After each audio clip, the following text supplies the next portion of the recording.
Good morning, everyone. You're listening to Turtle Island News with Tracey Kennedy, and we are joined once again by Tony King.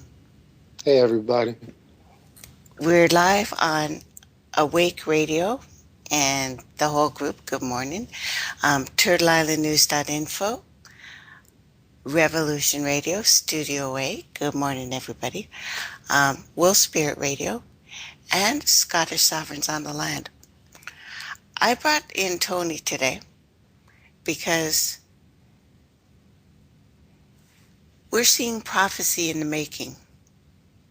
It's not a prophecy that will sound perhaps familiar to you. The return of the King of Kings, but not your boy Jesus. I I started this off, and I've got a bunch of news reports, but the Sky Kings, caves in the Mustang Kingdom. This is exactly where the Nepal earthquakes happened. Know that 1 week before the earthquakes happened, 50 scientists gathered in that area to talk about the upcoming devastation. So, like some of you, this might have seemed suspicious about these sudden massive earthquakes in Nepal. And guess what? The first one, I got 7.8, but others say 7.9. Either way, it was a big one. Struck at very close to an area known as the Sky Caves, an ancient network of mysterious mountain caves spread all over a cliffside of a so-called Mustang Kingdom. No one knows exactly who built them, although there is a story. And that there are not one, well, two have been found of 9 kingdoms that are there that lead not only to inner earth, but to all the places of the earth, every single continent. That when we look at the earthquakes maps, 2 coordinates seem very, very particular to me, and I'm having a real hard time thinking this is a coincidence, because what are the odds of a city-shattering earthquake striking right in the area of the hugest network of ancient underground chambers? And it's believed to be harbor to secret entrances to places like Shambhala and Shangri-La. There's something inside these mountains, and the Shando government, I think, is literally trying to bury it. And a story that Tony and I found in our search this morning about the return of the Lord of the world, and specifically all of the Nepal prophecies about this specific time. I found also that a specific prophecy here, word for word, given by the Hutuktu,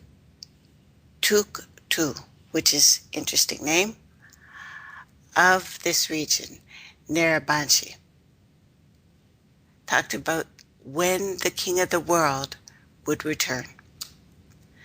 What do you think so far, Tony? What did you feel about that quake in particular? Well, before we started to talk about this, when I first heard about the earthquake and the 3,800 that died and 10,000 that were without homes, something just didn't sit right with me.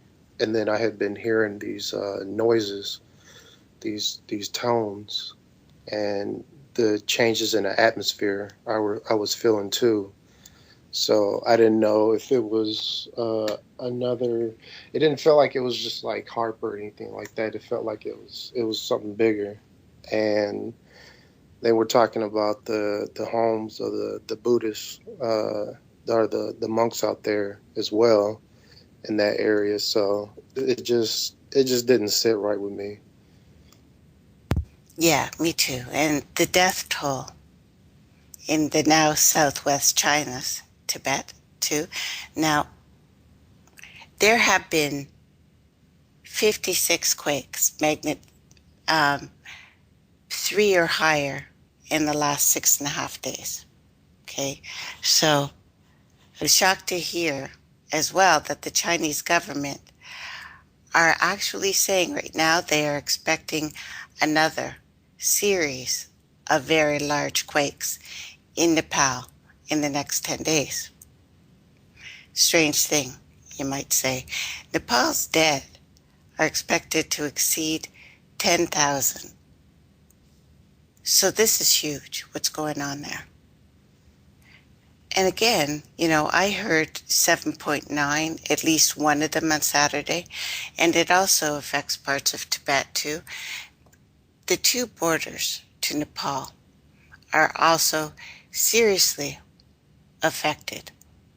Some 24,800 people have been relocated as we speak.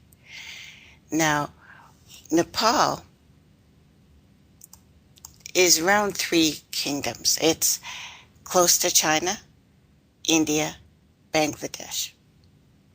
So this is a very huge area being affected.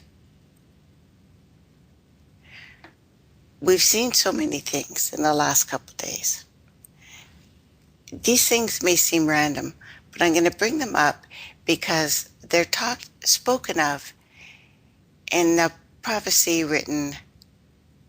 Well, actually, the prophecy is very old, but told and translated in 1890. Right now, there are mystery dust storms sweeping all over the world. They're calling it close to the dirty 30s, except it's happening worldwide. One in northern Holland in the last 2 weeks, and that's not a country you expect to see a dust storm. Footage are showing unusual apocalyptic dust storms in Belgrass, as well as London, Queensland, Australia. China has suffered 4 major dust storms this year alone. And countries where you would expect sandstorms are definitely having a difficult time, like Iran and Jordan and Iraq, Saudi Arabia. Last week, the Arabian Peninsula was hit by a sandstorm that was about the size of the United States. February, Israel suffered its worst sandstorm ever. Palestine, Lebanon, Egypt also hit. NASA's saying approximately half of the dust in today's atmosphere may be a result of the environment caused by human activity, of course. But this is worldwide.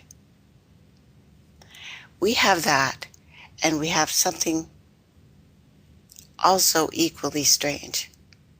Louisiana going without power, 238,000, as storms blew a freight train off of a bridge.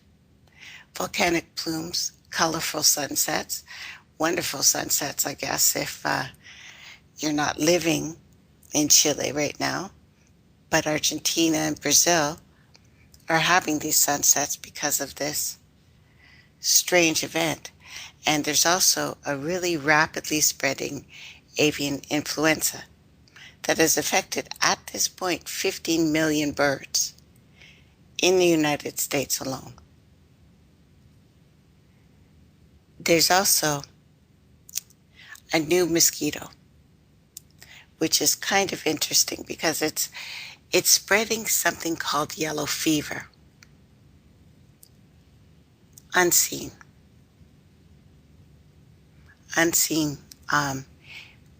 in California before. Now, I want to read one more thing. Scientists have discovered microbes that not only feed but breathe electricity. The discovery has forced scientists to completely change how they think about the fundamentals of life. here on Earth and out in space, which of course they hate. Now, as we know, it just comes down to energy. Bottles full of bacteria, though, are busily breaking long accepted rules of what we thought of as biology. From the mightiest blue whale to the most humble microbe, every organism depends on moving and manipulating electrons. It's a fuel that living matter uses to survive and grow and reproduce. Now, the bacteria at USC depend on energy too, but they obtain it in a fundamentally different fashion. They don't breathe in the sense that you and I do. In most extreme cases, they don't consume food either. Instead, they power themselves in a most elemental way. They eat and breathe electricity. All the textbooks say it's not possible, but these things are growing on electrodes, and they have no other source of energy.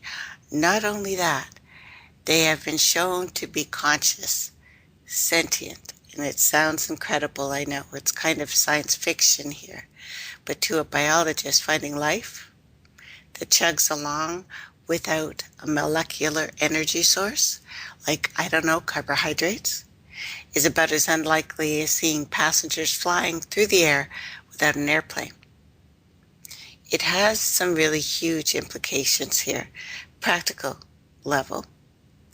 Electric bacteria can be harnessed, of course, to create biological fuel cells or to clean up human waste. But the fact that these beings are conscious, sentient, means that we should not do anything like that. Did you hear about that story, Tony?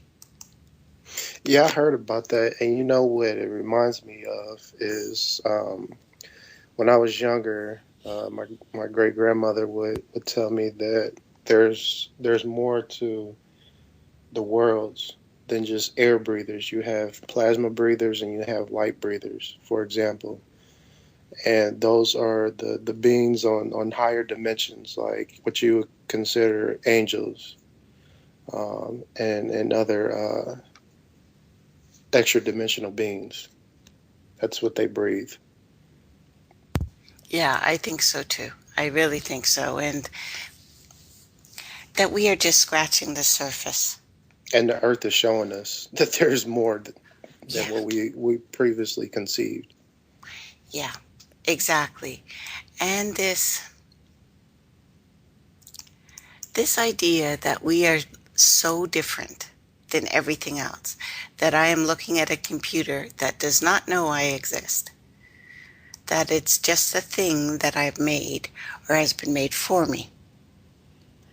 But the more we look at these things, the deeper and deeper they go into the mystery. They're seeing particles that are so different and unfortunately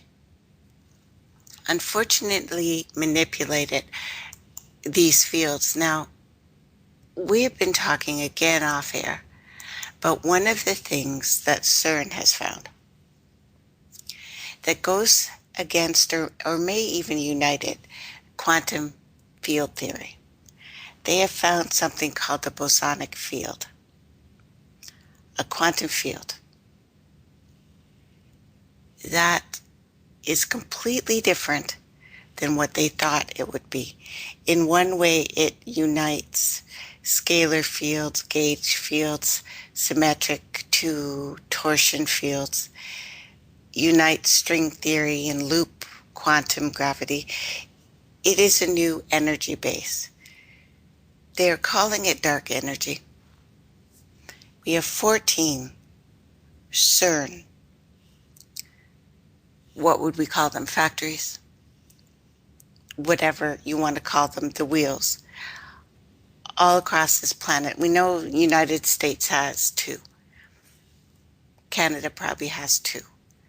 But they are situated all over the earth. When we have talked and spoken about what's happened with CERN, how this has been triggering things, energies, that it's actually doing things that they're calling non-realistic fields, which is terrifying enough. It's a repackaging of even the many body wave functions that we have. It is describing a state of a system, describing a new energy that is everywhere, just like these little electric bacteria. They're everywhere. You're with them right now. They have been used, probably without their knowing, but maybe not, to make everything electrical that's around you. So thinking they have any idea what they've done. The scary part about this, to me anyway, is that these energies are real. They are absolutely conscious and sentient. And what they found is when this energy is released, it causes rashes of suicides and incredible violence within people and strange behavior in general. Now we know that depression and anxiety and fatigue are part of what's going on, the metamorphosis of what's unfolding on the planet right now. And I think it's really, really significant that we start shedding some light on this. This growing fatigue or depression starting to become serious. More and more people are being given a diagnosis of Epstein-Barr or chronic fatigue syndrome or hypothyroid or low serotonin. Typically, we feel relief and alarm. Alarm means something's wrong with you. Relief, at least you know you're not imagining things because you have a diagnosis. You might be able to be cured. Life can go back to normal. But of course, there is no such thing anymore. Notion of a cure starts with a question. What has gone wrong? Why did another 4-year-old this time open a window on the 23rd floor of his apartment building and jump out? This is again in Toronto, where we've seen so many strange occurrences in the last little while of people reacting strangely, even in the Baltimore incident that's going on. Some of it, yes, false flag, but a lot of it is the frustration that's happening with people on this planet right now. We also know and have seen that it's really young people, relatively the same age, going on right now. And the Crips and the Bloods have decided to hold truce to work together. You know, the protesters have been rushing the SWAT teams. But know that the Crips and the Bloods, even though it was reported, were not attacking the police. They're standing with the people there. Yeah, they're just mostly protesting. Yeah, and it has nothing to do with a hockey game like we are being told. Of course, a state of emergency has been declared. National Guards have been activated. Protests are turning violent because once again Sharpton is down there with his little straightened hair and his damaged brain cells because of it. He always shows up. Nation of Islam's involved too. Yeah. This was coming. It's not a surprise. And if they get a chance to lock down the black people, they will, worldwide. And because people are so frightened of their brothers and sisters, it might be allowed to happen. But know that some of the energies that have been released right now are not natural by any means to this planet. They're just not. There's no way around noticing what's happening here. A gateway opened, if you will. Because most of the world is in a trance-like state, under a delusion. It's no small part due to the saturation of our environment with symbolic emblems and artifacts, magical spells, and the 14 CERN that are being activated through the Bosonic Field. This alone is setting up an energy that people are reacting to. Unless you are really consciously pretending and trying not to, and really working on yourself, and really paying attention to the gateways that have been opened, you will fall for this. I know it sounds scary, but so many people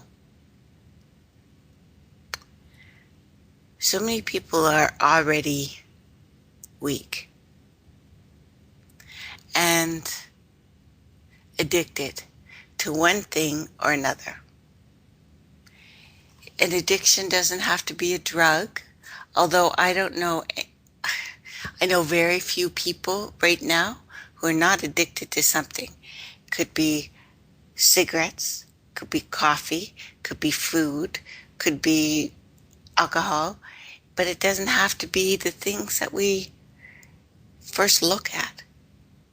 People are trying to self-soothe, and people are self-medicating, not just the ones who come out of, fighting in wars that have to go on drugs because we don't want to kill each other, but the deep things that are happening to us, this state of mutiny that our soul is in, because I don't see another way of putting it. A lot of people have just given up. And our weakness is overwhelming us. I don't know, Tony, is that too harsh? No, not at all. I think it's not harsh enough. I think people aren't waking up as far as the numbers go enough.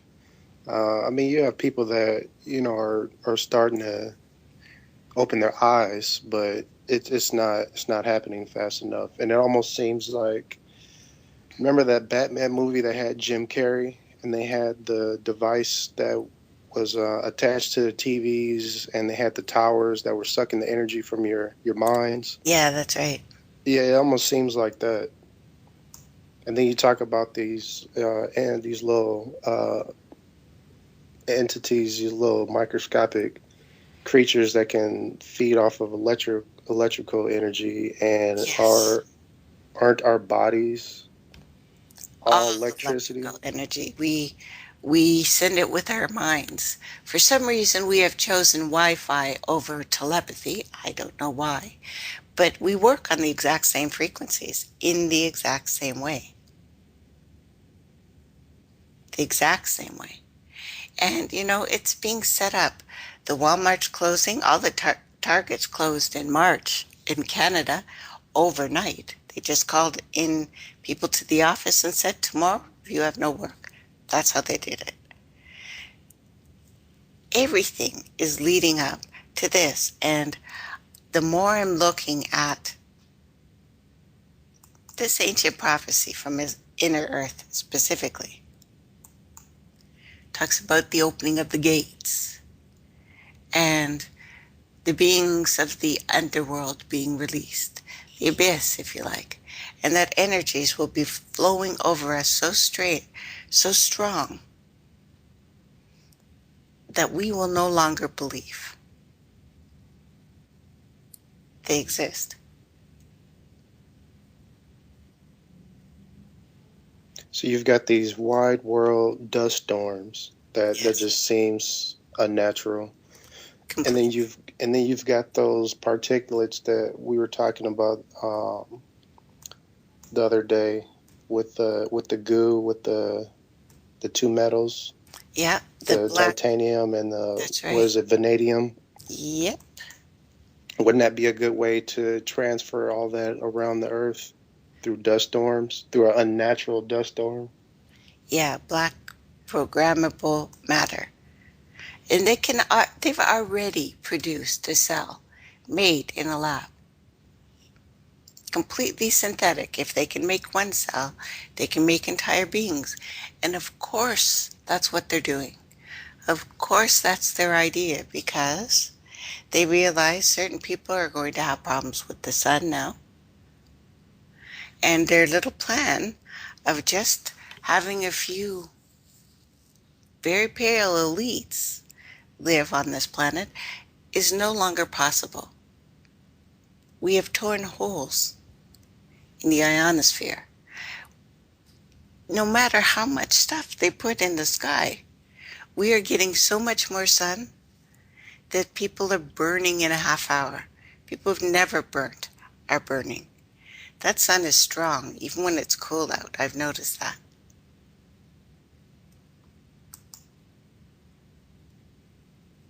Who's to say that we don't have these particulates already in our bodies just waiting for a signal to activate them? Most likely. And every time CERN loads up, it's sending signals out. And I guess deep down, I mean deep, soul level, none of us want what's going on here. It's too ridiculous how we've changed everything, you know, trying to prolong this medical system that's making us sick. Where I guess the goal of prolonging life trumps any consideration of whether the time has come to die. We look at our economic system, which assumes all people are motivated by rational self-interest, defined in terms of money only, associated with security and survival. Have you ever thought about the phrase, the cost of living? We're supposed to be practical about this. We are supposed to put work before play. Ask anyone why she has a job, why she stays in the job she hates.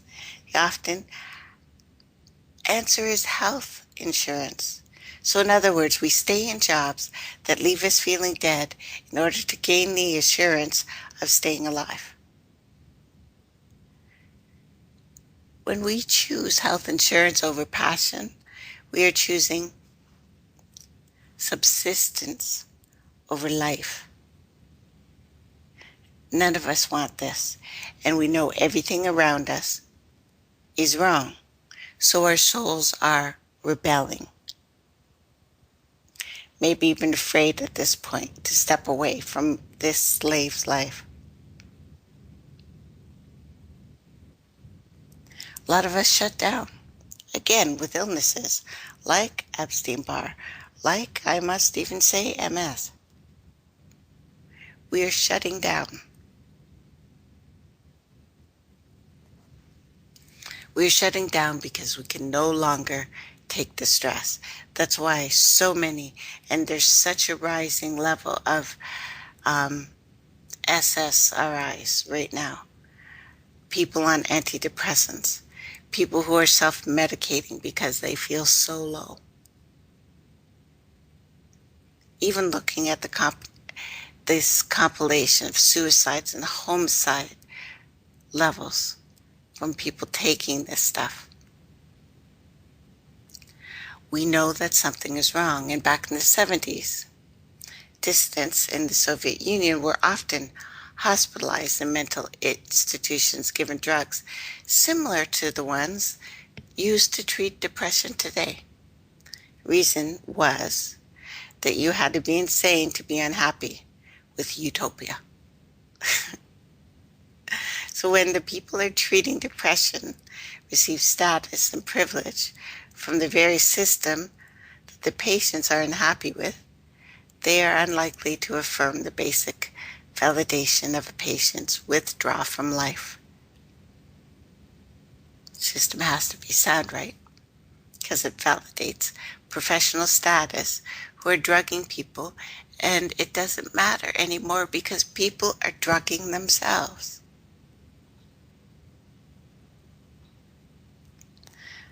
I meet people with compassion, sensitivity, who would even describe themselves as spiritual or conscious, that have battled with depression and thyroid deficiency and so on. There comes a transition point where you become physically incapable of living an old life in an old world. That has to happen. You have to rebel. And unfortunately, it does not make you many friends. But again, this time was laid out for us in an almost word-for-word fashion. Tony and I were reading pieces of this earlier today, and I was really shocked about how much they hit it. In something so old, in something I admit I had never even heard of before. Neither had I. This is a prophecy, and I'm going to read you a bit of it from the King of the World. It was translated in 1890.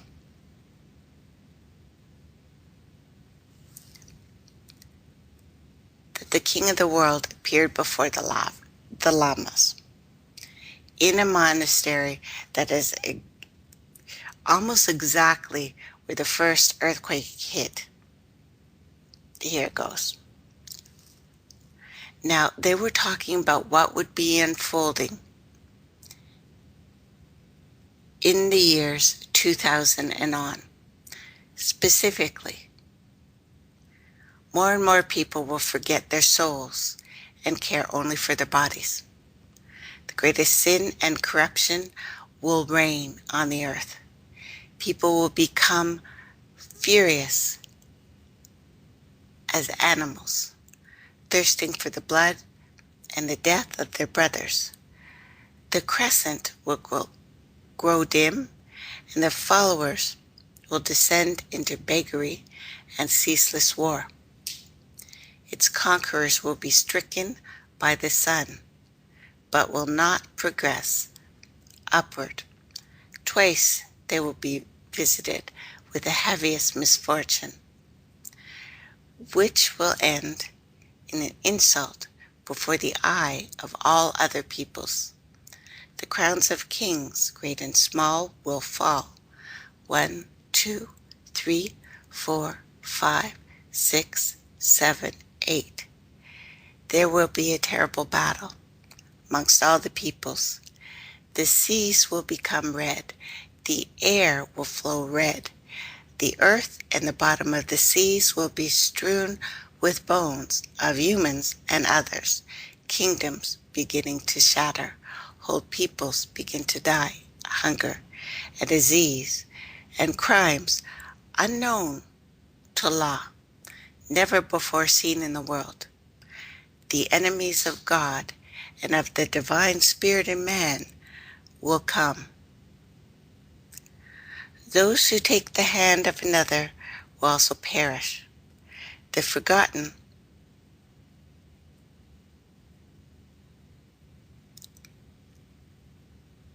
the translation is weird, and pursued shall rise and hold the attention of the whole world. By the third red moon, there will be fogs and storms of red. The spring will be brought on and assaulted heavily by 14 wheels. Then bare mountains shall suddenly be covered with forests. Earthquakes will come like the voice of the Father, the King of the world. His voice is like an earthquake, and millions will change the fetters of slavery and humiliation and rise up together. There will be hunger and disease and death for the others. The ancient roads will be covered with crowds wandering from one place to another. The greatest, most beautiful cities shall soon perish in fire. 1, 2, 3. The father shall rise against the son, the brother against brother, mother against daughter. Vice, crime, destruction of the body and the soul shall follow. Families will be shattered. Truth and love shall all but disappear. From 10,000 men, one shall remain. He shall be nude and mad and without force, in the cold, but a child. There will be no knowledge for him to build a house or find his food. He will be too young and be wandering all the streets. He will howl like a raging wolf and devour this thing spread to the children and the men. There will be no knowledge anymore of how to build a house or how to find food. They will howl as raging wolves, devour dead bodies, bite his own flesh, challenge God himself to fight.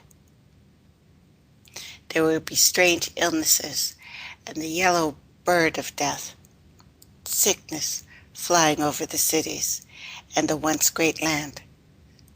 I shall then send my people down.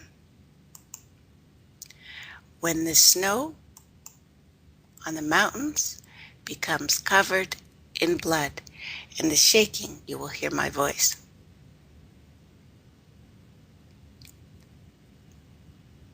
All the earth will be close to empty. Dead bodies, biting their own flesh, challenging. Many will see only night and death because of the red sky. Then I shall send new beings, people, unknown, scattering, chittering like crickets, and new beings, now unknown, that will tear out the weeds of madness and vice with a strong hand and lead those who still remain faithful to the spirit of man in the fight against evil. They will find new life on the earth, purified by the death of nations. In the 15th year,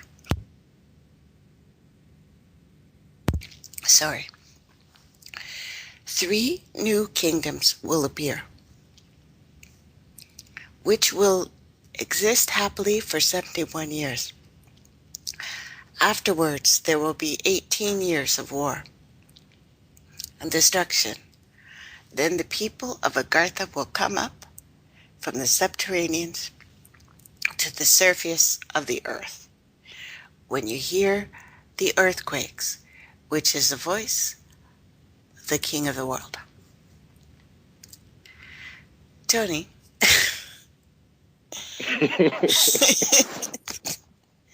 did we not just have the 3rd blood moon in this series in March? Yes, ma'am. And in the spring, they set off CERN, and there are 14 of them. Do we not have 10,000 people on the brink of death? Yes. And new beings? Not just including the electrical ones, but the humans without the digestion and they don't need to breathe, don't need to eat. Yes. Is the picture Yes. not painted? Yeah, I'm talking about nailing the signs. This isn't vague. This isn't kind of. This isn't this might happen. This is bang, bang, bang, bang.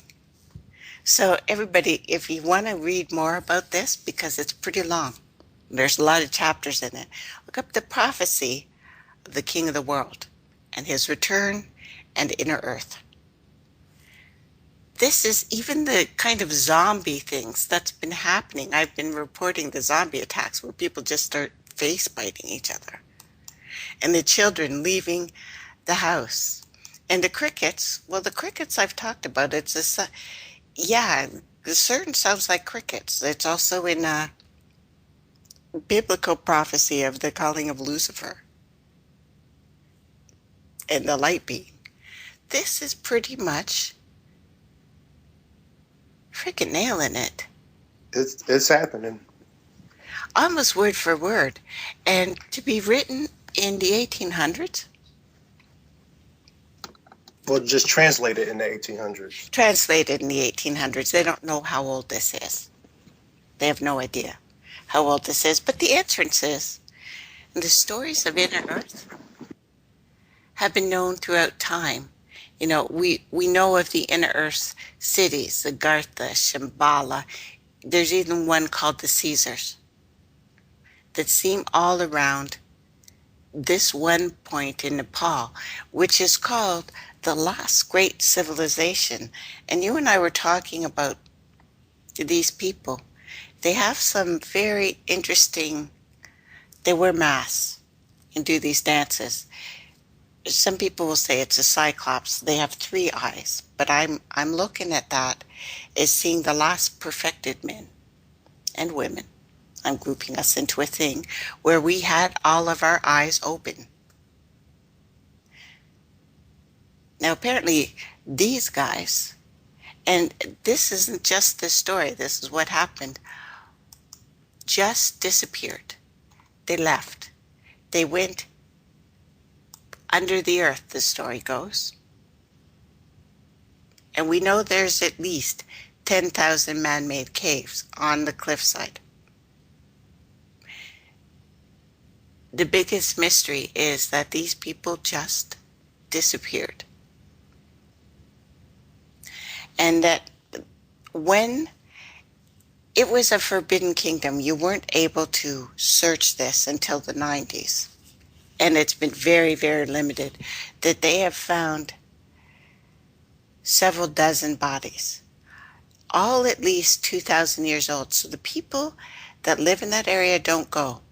And since then, the few groups that have been allowed in to investigate this remote Upper Mustang region, that's what it's called, have seen caves. And they say that the effect of them is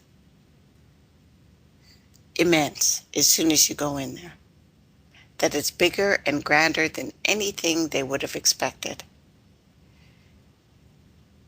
Even accomplished climbers and explorers have a hard time reaching these caves that look like they were machined. You did not do this with a stick in a rock. And on top, the only way you could have gone there is to fly. You're not climbing. It's so wind worn that perhaps, and you might say, perhaps there were handholds at one point, but it sure doesn't look like it. It is smooth. Completely smooth. That's not going to happen in 2,000 years. It's going to take thousands and thousands and thousands of years. And you need some pretty darn heavy equipment. And I think possibly a plane to get there. Or a powerful mind that has activated chakras, yes, and exactly can move things with their minds, teleport, levitate, all that good stuff. And they're saying, the people that built this and went under earth, they're pretty specific, these people with the three eyes. So they're supposedly the last great civilization we had, where that stayed above the ground, that had minds this powerful, all eyes open. Tracy, how many places in the world do you still hear about people living for hundreds, possibly thousands of years because of their spiritual teachings? We don't hear many, but they did say immortal. Sorry, Tony. Go on. Keep talking. Because the Tibetan monks were doing that, and I read that years ago when I was a kid when I started getting into esoteric knowledge. That a guy went out there and he wanted to study the monks, and they told him that they don't even verbally talk, that telepathy is the lowest form of communication. So if telepathy is the lowest form of communication, what is their highest? Just all knowing, group consciousness. But it wasn't even that. They had Sorry I about don't that, Tony. no, you're fine. I don't know Okay. if you would call them rites or what, but they would go out to caves and meditate for 60 years Yes. straight, and, Yes. and, and to the point where they would grow moss all over their body, didn't have to eat, lowered their breathing to almost like a stasis, so to speak. True. Uh, would go meditate in the snow with possibly just pants on, no shirt, anything, would generate enough heat around their body that it would melt the snow around them. So you're almost We're talking talking about powerful. like, yeah, you're talking about like Avatar, the Last Airbender kind of Yes. stuff. Yes. Yes. Now, these people, from what was written about them, say they lived 10,000 years, and they were the last people to be able to do that before they went under, for whatever reason. That this place that was just bombed, and I'm going to say that this is this is the big attack. This is the attack on the ancients. This is the opening of the abyss, which they've tried and may have just triggered. This is calling pretty specifically the old guys up. The king of the world, this is not Jesus. They're calling the Cthulhu. This is why I've told you all these stories. I just didn't know why.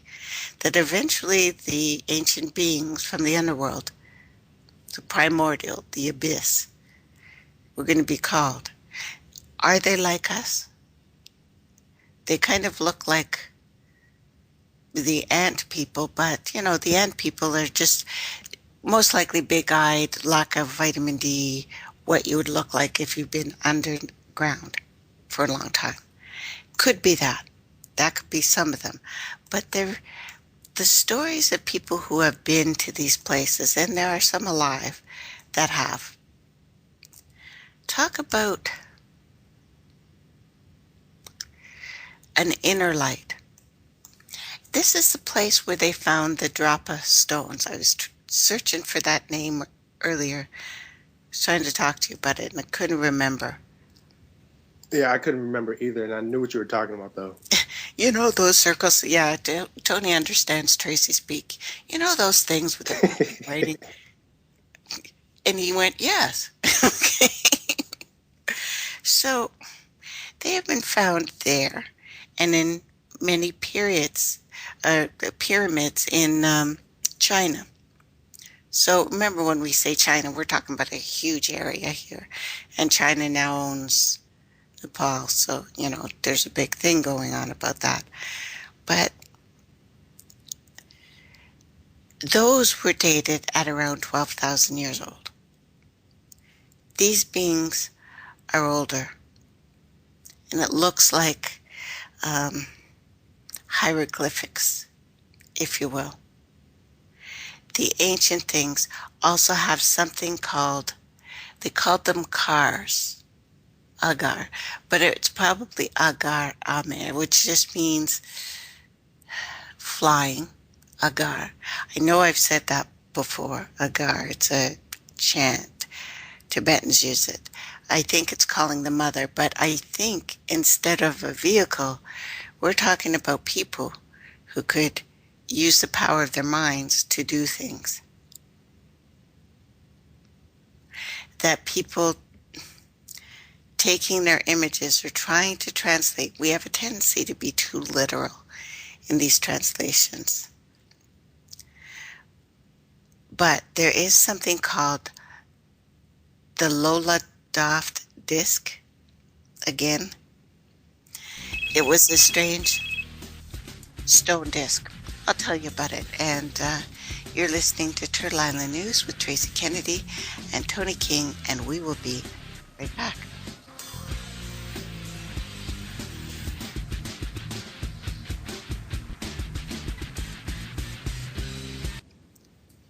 Welcome back, everyone. You're listening to Turtle Island News with Tracey Kennedy, joined again by Tony King. Welcome back, Tony. Thanks for having me. Oh, it's a pleasure. You know, with the events that have gone on, we thought, we have to get this now. Yeah, like yesterday. Yeah, because this, what we're saying now, what we're telling you now, goes with all the stories that we have been building up to, even the Nazi Tibet connection. And this place called the Land of the Immortals, the Oasis of Light. Now, it's eloquent, of course, but in all the ancient writings, China, Tibet, India, they refer to something specific as the Nu and the Ka'au, prototypes, if you will, of Adam and Eve. The birthplace in these specific mountains. Now, it's something of a mystery why such a desolate, forbidden place should serve as the Garden of Eden, rather than a nice sunny region, because they have them there. Provinces of Shantung and Tensi Valley. But it's speculated that the Gobi Desert at one time may have been an inland sea with very fertile land, that perhaps these people could boat up to these mountains. But they hold a very important place in mythologies of those areas. And it's arranged that the immortals were believed and are believed to still live. On the surface, they said it was ruled by Hao Wang Mu, the mother of the West. She's also called Kong Yin, the goddess of mercy. She was said to live in a 9-storied palace of jade. Now, surrounding this palace was supposed to be a vast garden that grew the peach tree of immortality. Interesting. Only wise and virtuous human beings were permitted to visit the garden, eat the fruit, and apparently it only appears once every 6,000 years. Now, the immortals, who helped the last queen in her attempts to guide humanity towards wisdom, and she was the last surface queen, and compassion, were said to possess perfect, ageless bodies, and they were able to travel anywhere in the universe, to live on any planet in any solar system. It's one of the stories of this place in Nepal that it is not just an opening to inner earth, that it's time portals and stargates to everywhere, basically. Now, whether the ancient Chinese believed that mortals could travel in space in the physical bodies or by projecting their minds, it's still a remarkable concept to entertain because it's based on an acceptance of a plurality of inhabited worlds in the cosmos before almost anyone else thought of it modern times, or maybe even the last people. Why not both, Tracy? Yeah, could be both. Maybe we had ships and we used our minds. I mean, you go check a place out with your mind where your physical body can't be True. harmed, and then once you've determined that it's safe, then you can, teleport, fly, however, which way you get there. True. True. And if they women were, I'm use sorry, their go ahead. hands. And if they were to resurrect their god or some dark entity or being, what would be your biggest threat on this planet? Wouldn't it be the immortals who have honed their skills for thousands of years, still alive? Yes, Take absolutely. out your strongest warriors. Yeah, that would be a very formidable force. It doesn't matter how much gunpowder you have if these people can blink in and out. Mm-hmm. Now, one of the most famous searchers is the great philosopher Lao Tzu. The book of that Taoist teaching, um, Tao Te Ching, I think, who said that he made the journey towards the end of his life. And may actually, at the end, he disappeared. So he may have found a way into those caves. Now, the Vatican also has archives, and they admit this, containing many reports that they sent Catholic missionaries concerning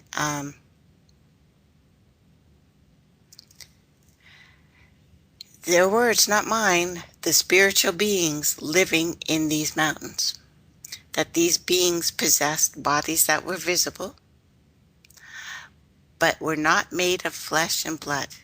They were mind-bored gods, whose bodies were composed of elementary atomic matter, which are allowed to live anywhere in the universe, even in the center of stars. Did we not just find something like that? Living inside our computer and probably every physical thing. Not air breathers, light and plasma breathers. That's right. And for the Vatican to say this, that's a pretty deep step. Even the people of India also believed that this was a place of wisdom and, their words, spiritual perfection, called Kalipa or Kadapa, depending on, I guess, where you're from. And it's said to lie exactly in this region. Now, according to Indian tradition, the Gobi Desert was a floor that, again, was a great sea, which contained an island which has been found called the White Island, that the great yogis who lived there believed to still live in the high mountains and the deep valleys that once formed an island, which they found. Now, it's been identified by people all around there as the Isle of Shambhala, which is supposed to stand at the center of a lake of nectar. Their words. That could mean a bunch of things. Any thoughts on that, Tony? Yeah, first of all, when you're talking about the Gobi Desert used to be a vast area of water, and now it's a desert. And wouldn't that be the perfect place to hide? And it reminds me of Frank Herbert's Dune, when people thought that the Fremen were just a few people living in a desert, but yet they were living in the mountains underneath the desert with vast oceans underneath. Yes, exactly. That would be the perfect place to hide. Yes. I mean, especially if you have an evolved body and everybody else has this new body that's flawed. Mm, You can't really survive in those conditions. But I mean, if you have a body that's not flesh and blood, it wouldn't be no problem. exactly, exactly. And they describe these bodies pretty specifically. Now, we have records back in the 17th century of two Jesuit missionaries that apparently got out of there with their lives. I don't understand how that happened. But one is named John Cabral and the other one Stefan Cecilia. Now, they recorded the existence of Chang Shambhala, described to them by the lamas that were there. And Cecilia, I'm probably messing that name, lived there for 23 years until his death, 1650. Now, Shang Shambhala just means northern Shambhala, which also it can differentiate the abode of the spirits too, and a town, and maybe putting it differently than a town that was called Shambhala in North India. So, nearly 200 years later, a Hungarian named Cosmo de Corus, who lived for 4 years amongst the Buddhists in a monastery close by there, claimed that it lay 45 degrees and 50 degrees north latitude beyond a river named Sri Darya. All the legends, though, of a spiritual center in that zone said it was a sacred zone whose inhabitants secretly guide the evolution of the entire earth. And that's widespread in all ancient cultures of the East. Now, this realm was described, Victoria LePage, saying somewhere in Tibet, amongst the icy peaks and secluded valleys, and the Mustang. So I'm thinking, again, Mustang Mountains, it's got to be there, because they didn't have Mustangs running around. It's the only thing it could mean. But they said it lied in an inaccessible paradise, a place of universal wisdom. Again, she calls it Shambhala, that was inhabited by adepts of every race, every culture, who form an inner circle of humanity, secretly guiding its evolution. In this place, so legends say, sages have existed since the beginning of human history, the valley of supreme beauty that is sheltered from the icy Arctic winds, where the climate is always warm and temperate, where the sun always shines, and gentle airs are always beneficent, and nature flows beautifully. And only the pure of heart are allowed to find this place. Others search in vain and find only a dry, icy grave. That want, evil, and violence and injustice do not exist there. Now, the inhabitants were said to possess, even by the people who live there now, supernatural powers, highly advanced technologies, that their bodies were perfect, and they devote their time to study the arts and the sciences. The concept of a hidden spiritual center of the world can be found in Hinduism, Buddhism, Taoism, shamanism, most ancient traditions. In the Bon religion, pre-Buddhist Tibet, Shambhala is known as Dejang. They still have it. And when I put up the meditation, sometimes that's from those guys, Bon Buddhists, who've changed and they're not quite Bon anymore. But, you know, Buddhism is like Christianity. There's a Brazilian of them. Anyway, in Tibetan Buddhism, the shamanic tradition is enshrined in the Kali Chakra text that we've talked about, said to be taught by the king of Shambhala, the king of the world, and then by Buddha before his return to India. So a very deep tradition here. So as much as expected to be such a marvelous, legend haunted place, there's been a great deal of speculation about the whereabouts of this place. But everything I'm seeing points to there. And if you get a chance to look at the pictures of that area, tell me if you feel something, because I certainly did. Did you, Tony? You looked at it? Yes, definitely. This is my interpretation of it, and what you just read pretty much explained why the average person can't perceive it, because you don't have the right frequency. Exactly. You're not elevated enough. Yes. Or you're trying to find this for the wrong reasons. Yeah, and that goes with all the stories too. You have to be in the right state. Again. I mean, it's pretty much the same concept as trying to find heaven. You're not going to get there with a negative frequency. Exactly. And as we were talking on Patty Walking Turtles and Barbara Three Crow's show yesterday, saying, it's not enough to just ask. You need to be working on something first.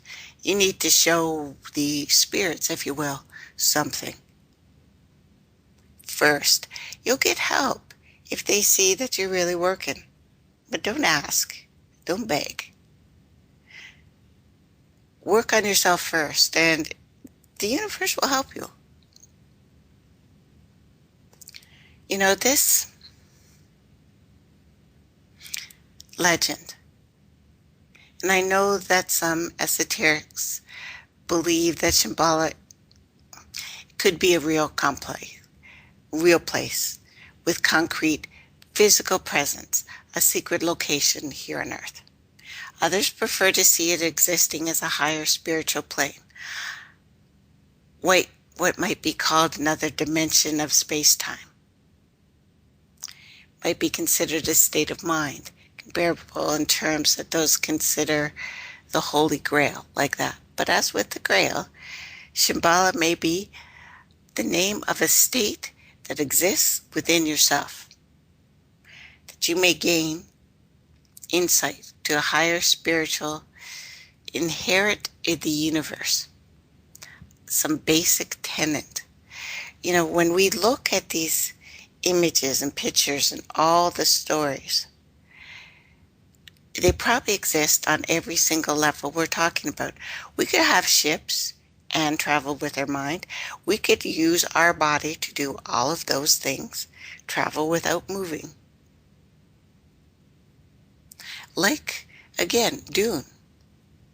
Apparently they traveled through space without moving an inch. They traveled in their heads. And they also worked at it too. Pardon? I didn't mean to cut you off. I just said No. that they also worked at it too. That's right. It was something you had to do. You had to work. And then, of course, you needed the gold. We'll go into that another time. He who owns the spice controls the world. That's still the same thing. And the spice we can make in our minds. We don't have to take that chemical. But having said this,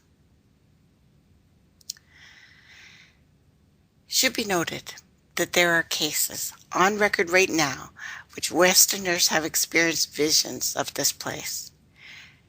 Again, striking resemblance to Shambhala. There's one really intriguing case in a book called Shambhala, The Fascinating Truth Behind the Myth of Shangri-La. The case was investigated by a Dr.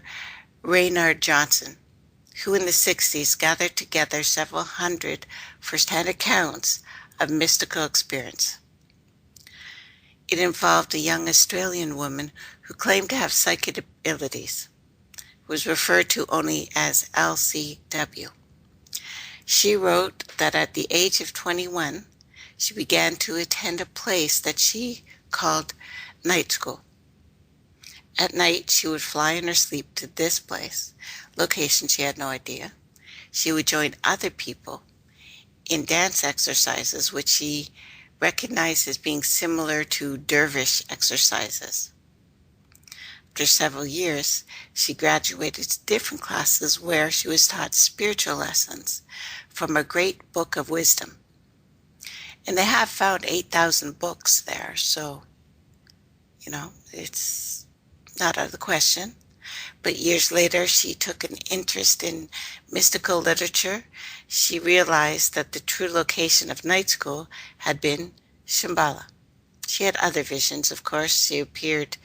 She saw things that looked like a giant mast, an antenna, something extending from Earth deep into interstellar space.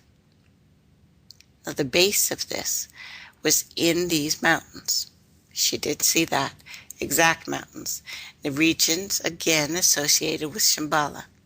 She was taken towards this antenna by an invisible guide. She saw a pillar of energy whose branches were actually paths leading to other worlds, marked by geometric figures like circles and triangles and squares.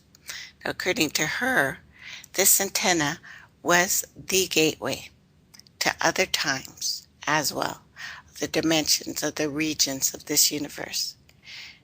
So, in addition to the antenna serving as a gateway for souls from Earth to travel other times, other places, she believed souls themselves from other systems in space could enter Earth by the same route, carrying their own spiritual influences with them. Now, she maintained that the antenna could be controlled directly by the mind of the voyager and would extend a branch or a pseudopod, if you will, in response to a thought. This branch then became a trajectory of light along which souls would travel, and in her case, she found herself in China, 30 years in the future. The spiritual being who guided her explained that the earth was in the process of purification. Yeah. But she witnessed, again, falling of a cluster of stars, represented the arrival of high souls who are now coming down to help in the special event. Because we get that too, that there are beings that will come and help us. I'm not looking for the big save here. I'm not looking for touchdown Jesus. But I also don't think we're alone. Definitely not. I think they're looking for the right people, though. Yeah, I do. And this being, the ruler of the earth, I don't know, man. The king. I've kind of alluded to him before. I get a feeling, but it's only in the Orient that they call him the king of the world. Although I can see this a lot if I go through all the Asian philosophies again, but it always says Agartha or some subterranean world, and that could be many things. We've talked about what is this abyss and the purple haze that once covered us. That again could be spirit, but we know Agartha anyway is Buddhist origin, refers to something subterranean, a world or an empire in which all Buddhists fervently believe They also believe that this world has millions of inhabitants, many cities that all live under the supreme dominion of the subterranean capital, Shambhala. This is how the words get changed up. Where dwells the supreme ruler of this empire, known as the King of the World. It's believed that he gave orders to the Dalai Lama of Tibet, who you can hear him allude to it in some of his talks. He actually met this being, but who was his terrestrial representative, his message being transmitted through secret tunnels connecting to the subterranean world with Tibet. Now these tunnels honeycomb Brazil in the west and Tibet in the east seem to be two parts of the earth where contact with the subterranean world and the surface world is achieved mostly due to the existence of these tunnels, really deep ones, although we found them all over the world. And that famous Russian artist, Nicholas Roerich, I think, he traveled exclusively in the Far East, claimed that the capital of Tibet was connected by a tunnel with Shambhala, and he wasn't given to flights of fancy here. And that this tunnel led to the empire of Agartha. The entrance of this tunnel was guarded by lamas who had sworn to keep its actual whereabouts hidden from outsiders by order of the Dalai Lama, this Dalai Lama. And a similar tunnel was believed to connect secret tunnels to the base of the pyramid in Gaza that had been at one point protected by pharaohs, and then to Kemet, which is southern Africa. But it also talked about specific contacts with gods, supermen, super beings, gigantic beings. So the various gigantic statues of early Kemet, the gods and the kings, as those of Buddha, which are still really freaking big. Must admit, they're humongous. Some of them that are in caves that no one should go. You wouldn't think anyone would go. That they represent something big. And they're saying that perhaps it is another race that is here. Generally regarded as sexless, more both, because you'll see breasts or kind of a curvaceous figure, but look male. Their bodies are somewhat like that anyway. So hermaphrodites. I don't know, Tony. I've been thinking about that a lot. And, when we've talked about the ability women have to self-fertilize. Oh, yes, definitely. Well, would that not be that we are the scary thing? Yeah, I mean, look at how we operate on this planet now. Yeah. So the stories of the virgin birth doesn't necessarily mean virgin, and we've talked about this before, but the ability of women with special diet and chanting and things like that to have a child. So what you're doing is creating a spermatozoa, and the eggs you already have. So women would be the hermaphroditic figure anyway, which could explain the terror of the churches and why when they get really high up they put on dresses. Could be a combo. And men would be both too. We have him and her. The H is just a bridge. And men are always, their first words for male was more like a magi. They're always supposed to be the bridge. So, no, when I talk about the differences, men, women, I'm thinking just perhaps an energetic component rather than how we look now. How we look now is most likely about the food that we eat and what we're told we are, and that's why men are usually a little bigger than women. It's just because of certain mindsets. And I do think guys are certain energetics, perhaps more emotional, which will sound really strange, but I think they carry the emotion. I think guys carry the link between the different worlds where women are really grounded here. Men have the words and the power to call. And women are the hermaphroditic figure that they're so frightened of. If we can have our own children without a man, then that would make us the hermaphrodite. We are the big scary thing. We are the Baphomet. And if you look at the head part of the Baphomet figure, that's the ovary in a womb, kids. That's what it looks like. The horns, the skull. So, put that in your pipe and smoke it. Tony. I mean, you look everywhere else in the animal kingdom, and for the most part, the female species are the ones that's running it. Yeah. And if you don't believe them, they'll kill you, bite your head off, and eat you. Pretty much. When they're done with you. You've met some women.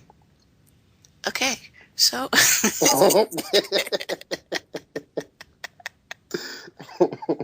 Yeah. When people are relaxed, it's the guys that are the really deep thinkers. It's the women who are controlling things, and they are far more aggressive than men.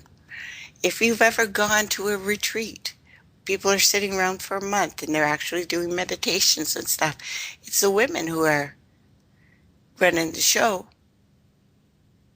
picking the guys, picking their mates. And even as much as women pretend to be submissive, we've never been.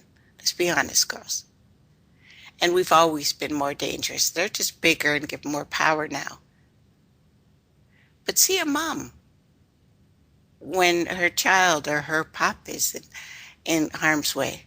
She doesn't care if she is a mouse and it's a lion attacking. You will fight to the death. And, we will wait till you're sleeping and kill you again if we can. So, some of the things are lies that we've been told. Anywho, so these beings, anyway, that people live under the reign of a king called the King of the World, which is only talked about there. And this is what I've been alluding to, that their world has a king, because they call him that.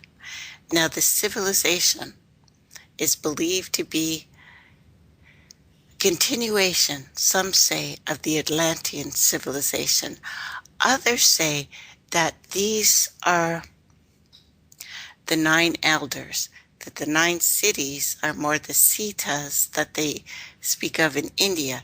So it's the 9 elders, the beings, all different colors, all different races, that have always been here and have always tried to help us. And they could also be cities too. But I think the idea of how we think of as beings is a little off, because when you look at a building outside, know that there are people that are trained in masonry, not just putting a stone against a stone, but the real masons who are not only making a building, they are making it conscious. So the buildings that you're looking at are live. They're energetic. And they may, of course, have more subtle atomic energy, but I think a lot of these buildings out there with power, like churches, government buildings, AT&T, it's alive. It's alive. Tony?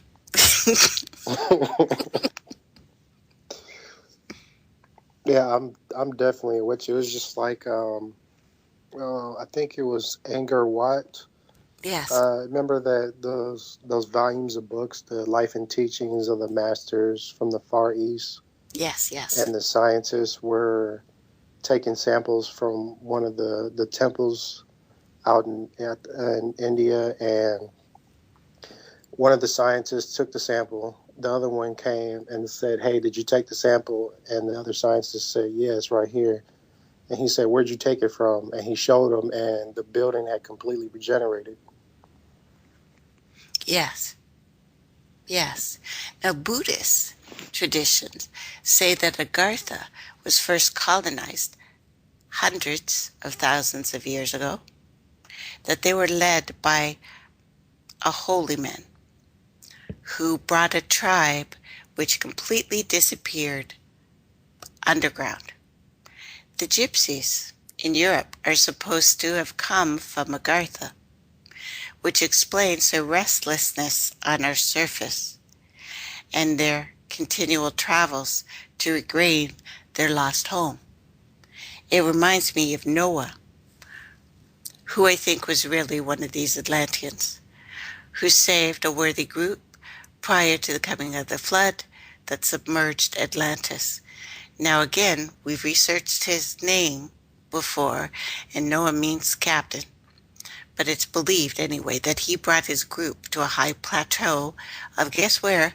Brazil, where he settled in subterranean cities connected with the surface by tunnels in order to escape poisoning from radioactive fallout that was produced by either the Atlantean nuclear war or the many things that have exploded in the sky that have left traces of, I'm sorry, it looks like nuclear wars, but you could say it was a meteor if that makes you more comfortable. But anyway, this that brought on the flood that submerged continents all over the world, and people had to go underground all over the world. So it could either be a war, nature war, or meteor, comet, whatever feels good. But the civilization of Agartha is believed to represent this anyway. That around 11,500 years ago, something happened, and we either joined the beings that were already there, or they made us a Sita, a city. But the subterranean scientists, and they're spoken of as scientists, they were able and still are able to wield forces of nature that we are still learning about or know nothing about. That they had their flying saucers operated by unknown sources of energy, subtle energy, way more subtle than atomic energy. It claims that the empire of Agartha consists of a network of these cities connected together by tunnels which vehicles pass tremendous speeds underland, under the ocean, and the people live under a benign reign that is headed by a king, the king of the world.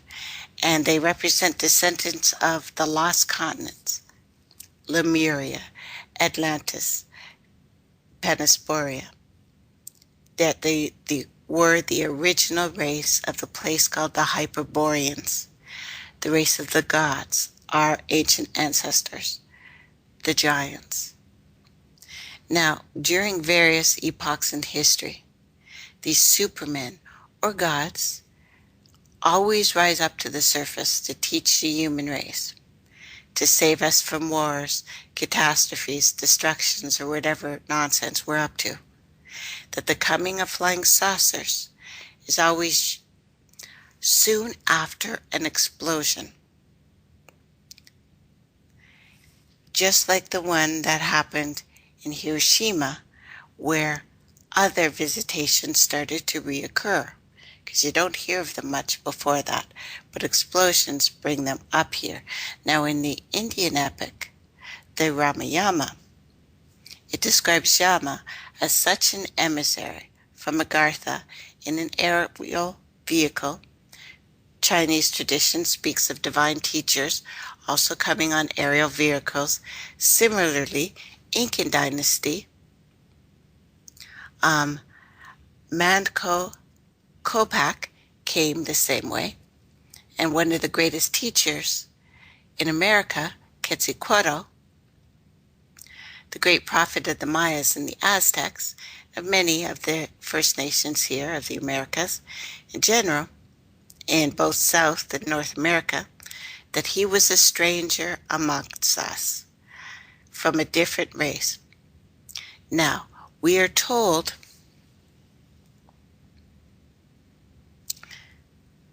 that he was fair while his skin, okay, the closest translation of this actual word was not white, it was monster. He was monstrous looking. Later it was changed that they had all of these feathered serpents and it was a white guy.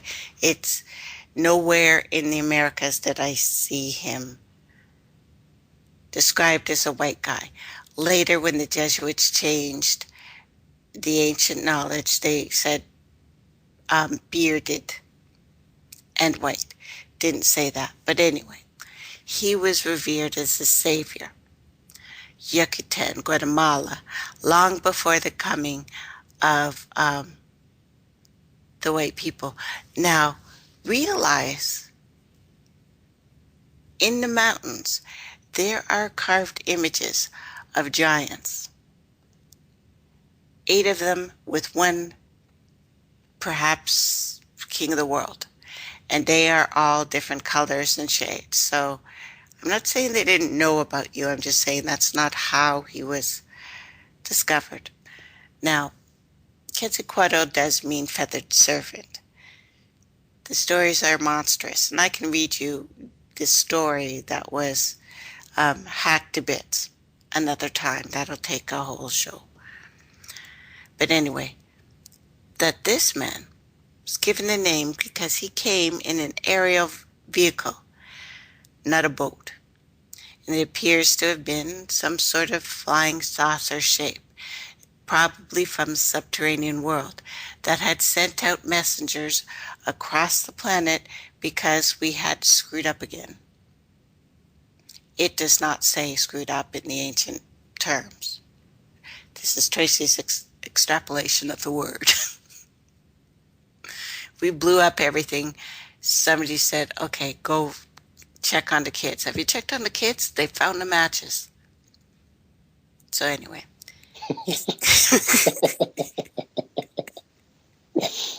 The kids have found the matches. Somebody go see to them. So that's why around the same time, we got these stories of beings that were flying, that came, went all over the world and said, look, smarten up. They also said something really similar, like they instructed a vegetarian diet. They talked about pacifism. They condemned violence in all forms. So when you talk about the slaughter and sacrifice, this was not done to the teachers that went out. They taught fasting. They taught hygiene, both food and our bodies. These teachings happened at the same time. Hopefully that's what's going to be sent next. It kind of is not feeling that way. Although eventually he says that he will send out people from the inner earth. So I'm just saying this has happened before. It's usually described as a visitor from heaven. Heaven does not have to be a place above. It could be a place below. And all the ancient tales talk about the return of either Quetzalcoatl or JC or some guy. Some being. That first there will be fires in the sky, that people will wail and scream, that there will be a war god set on fire, that nations will fall. But it also looks like there was some sort of fireball looking image between the return of the elders, always. Tony? Well, You know, Osiris. Oh, go ahead. Go ahead. no, I was just you were talking about the Vedas, and I started thinking about they're taking out the Tibetans.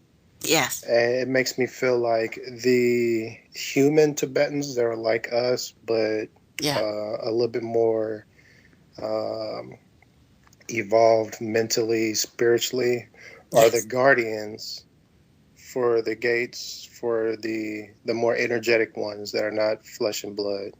Yes. These are the humans that prove themselves worthy, so to speak, um, to receive the teachings. Yes. And these beings, because in the Vedas you had the deities, they all had brahmastras. They had astras that they would form basically weapons that could kill a god, but they were under strict rule and not to use them against one another. That's right. That's right. Always said. Now, there are different names for these beings. Hey, Josh. Um, yes, called the Shining Ones. That's one of the names.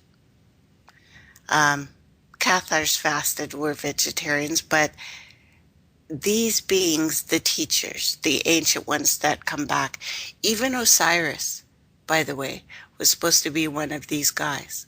Sometimes again called, we're told this is Satan. This is when Christianity got all funny, especially Catholic Church, who, by the way, says that if you're not Catholic, you're not Christian.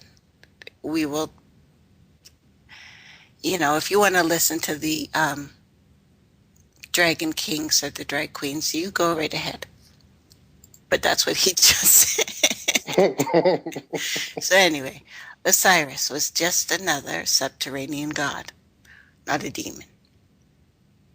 Now, according to many, and specifically from the book Atlantis, the Antediluvian World, the gods and the ancients, rulers of Atlantis, members of a superhuman race, which is why the Nazis went to look for the Ubermensch with the Aryans, but apparently they were in the wrong place because they would have needed to look at Iraq or Iran for Iranians. So we're too literal. Anyway, but before the destruction of the continents, we see flying saucers, we see the stories of something coming back, and the empire for Agartha that is written in the book Beasts, Men, and Gods always extends to subterranean tunnels that we are finding all over the world. That there are obviously subterranean cities. Well, not obviously, but at least everyone talks about them. Does that mean it's an idea that we can reach down into our subconscious to find this? Perhaps. Perhaps. Does it mean it's an actual place? Maybe. But it all points to this, that there is another humanity that has reached the evolution of a state of godliness. That civilization, economic, social organization, cultural, scientific process, in comparison to which we are a race of barbarians. That's what they all say. Now, in the diagrams of the Earth's interior, the ancient ones, immense cavities in the Earth, city of Shambhala, center of subterranean empires. Again, there are some stories that are from China and from Tibet, from India, from Africa, which we don't get many of them because, Christians got all pissy. I don't know why. But anyway, they talk about 9 9 ancients. Well, 8 ancients and then the king. Not God, just the king of the world. The 8 original ancestors, all in different colors. That seems to be pretty much everybody's thought, that there were not one color, there were many shades. One of them was even translucent. He's most likely Cthulhu.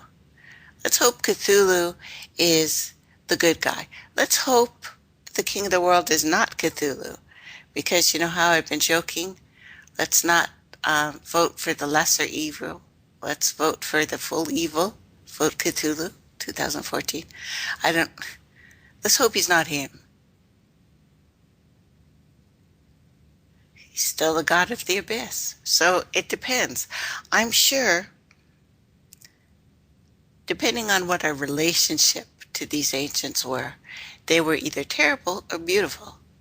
You know, if mom's coming home and you've made a mess, she's going to give you a different face. Do you know what I mean? You're going to get a different impression when one walks in the door and you've torn up the house and she puts her hand on her hips. You better get in the cupboard and hide. Or if she walks in all smiling and she gets treats, well, that's different, right? That look is alone powerful enough. Yeah, yeah. So we know that the earth is crisscrossed with ancient chambers. They've been found. It's claimed that the Incas used many tunnels to escape from the Spanish conquerors and the Inquisition, that entire armies tried to enter them, carrying the gold and the treasure, the backs of the llamas, which, when the Spanish conquerors came after them, that they had escaped with a lot of their stuff.